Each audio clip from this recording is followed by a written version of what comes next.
What are the three characteristics of a good advocate? Having the understanding and empathy for those people has been really a key part of what's made this clip. Obviously, preparation is important to everybody, and anybody that doesn't mention that will be kidding. And then, I guess maybe it's close to the first one, but it's really concerned and interest in the client.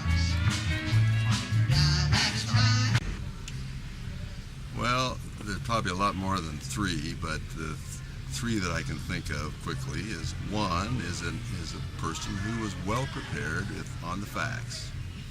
The second one is well prepared on the law. And probably the third one is one that looks at his opponent's case objectively, recognizes the strengths and the weaknesses, both sides. Then it's a little bit easier to come to a good result. Excellent.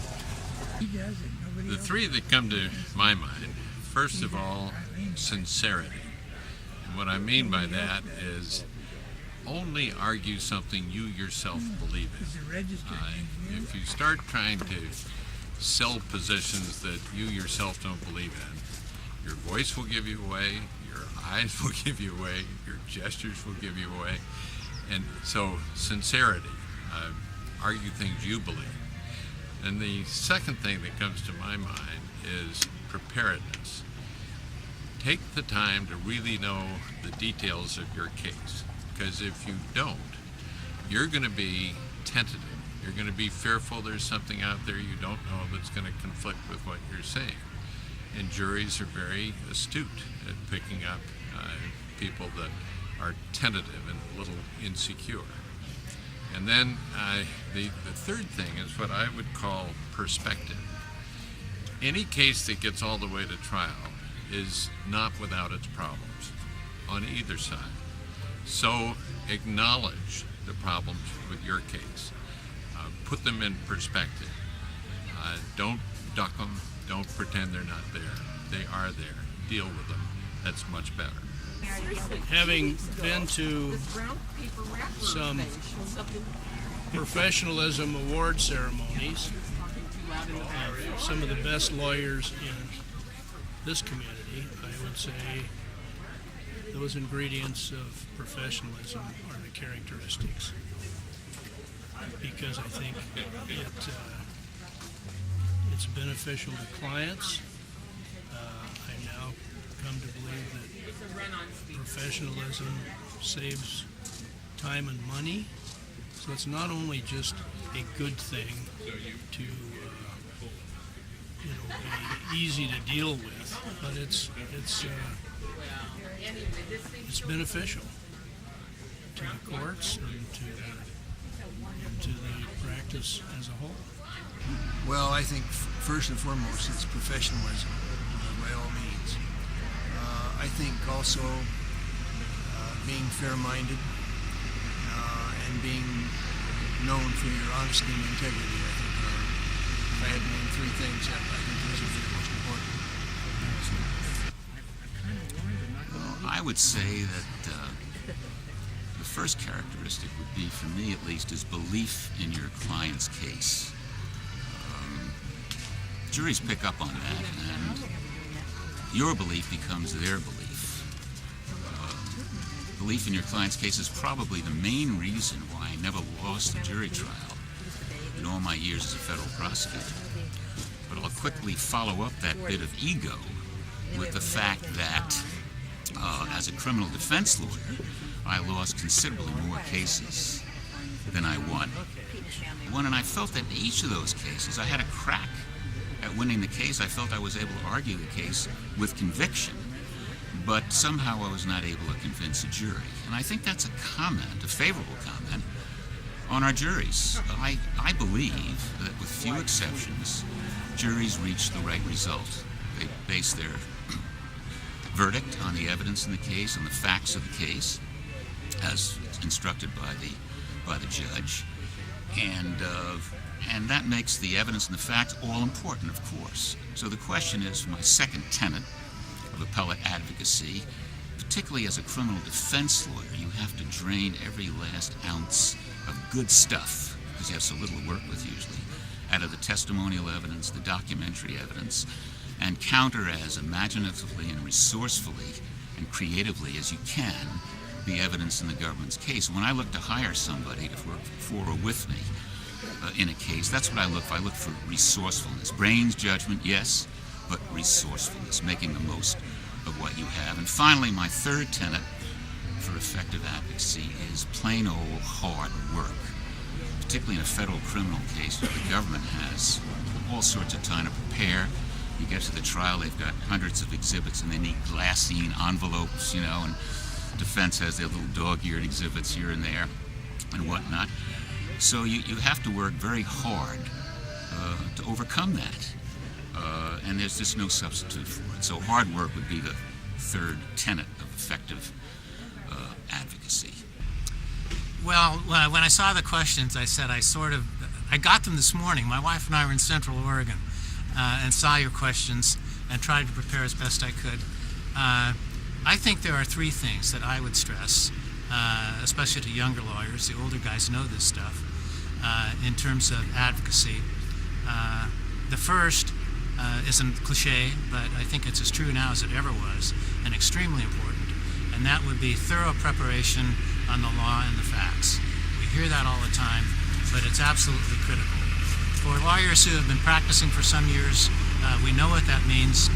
For younger lawyers, I think it means just really digesting all of the written information that comes to you in advance of trial, whether those be depositions or witness statements, exhibits, so that you know them very thoroughly.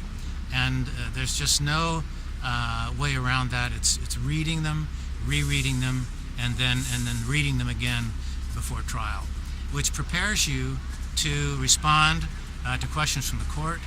It prepares you for effective cross-examination, and ultimately prepares you to do your final arguments to the jury. So that would be certainly one thing. I think what is also very critical, because it's the right thing to do, but also because it's an effective trial technique, is just complete honesty. None of us are going to deliberately lie to the juries, certainly that were before, or to the court.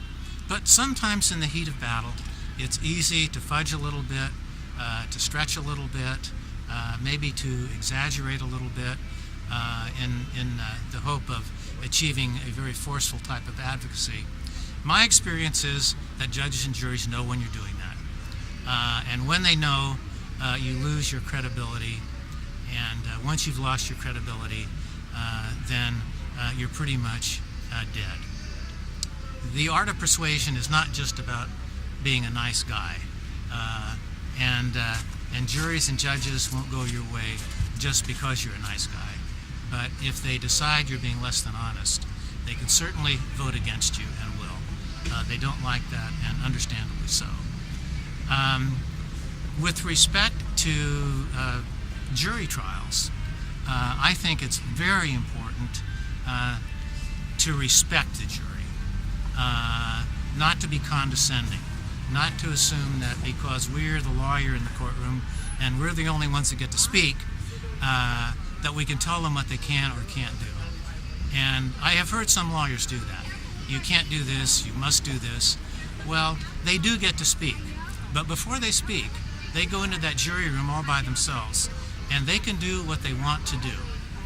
So I think respect for the jury is absolutely critical. I think over the years, people ask me how many jury trials I've had, and I'm guessing more than 100, less than 150. Some lawyers a lot more than that. And one of the things that I have learned is that juries really want to do the right thing.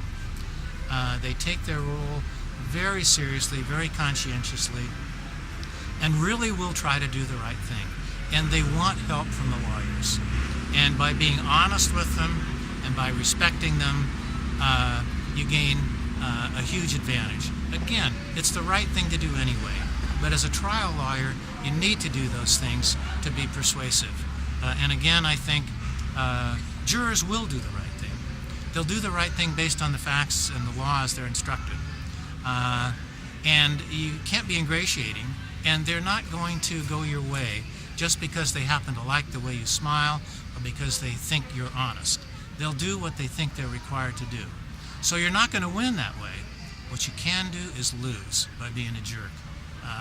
And that I've seen happen on a number of occasions. Probably hard work, some communication skills, and the ability to know what's important and be brief. Characteristics of a good advocate. Somebody who can get up on their feet and convince a jury of their position. And to do that, you've got to be believable. And you've got to be brief, too. That helps a great deal. You've just got to be able to make that jury believe this person knows what they're talking about. Well, I read your question you gave me earlier. I think the first thing that came to my mind is you got to put your integrity first. Because if you don't have in your advocacy an honest appraisal of the integrity and of your position, you're off in the wrong direction. So you need that. The second place is the ability to put in the time to learn the facts and assemble the facts in a rational way so that those you are going to persuade can understand what their issues are. And the last of that is the endurance to keep working at something no matter what the pressure. I suppose there's a lot more. I had a younger lawyer that I would see him addressing both juries and courts, and I told him that what he wanted to do is read the audience.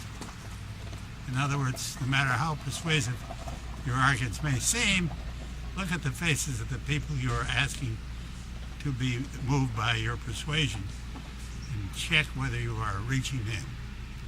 I guess I started off so far I forgot the rest of it. Well, I just listened to Mr. Ryan, and I didn't hear his answer to that question, but I guess Mr. Ryan would exemplify my thoughts of what a good advocate is. That is, you need to believe in what you're saying, believe in your cause, be able to communicate what it is you believe, and get that message across to your audience. And hopefully the jury will know that you believe what you're saying, and you do need to believe it. I think it's very simple. It's a dyslexic ace. First, you need to be effective. In order to be effective, you need to be credible. In order to be credible, it's a combination of two C's. You must be competent, but more important, you must be caring. And if you do those things, that'll get you there as a technician. Stack of fact underneath that is you must be authentic and speak with your heart. Heart's on the other side of your body. He's an amateur unemployed comedian.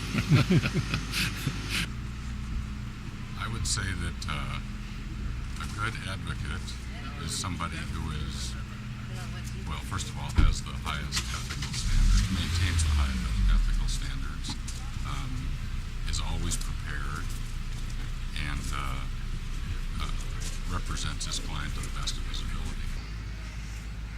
Characteristics of a good advocate. There are many of them, but if you wanted me to try to pick the ones that I think are perhaps the three most important ones, I'd say, first of all, I'd have to rank intelligence that has a slant towards analytical, strategic thinking, that sort of thing. Secondly, I'd say good judgment. And last but not least by any means is persuasiveness.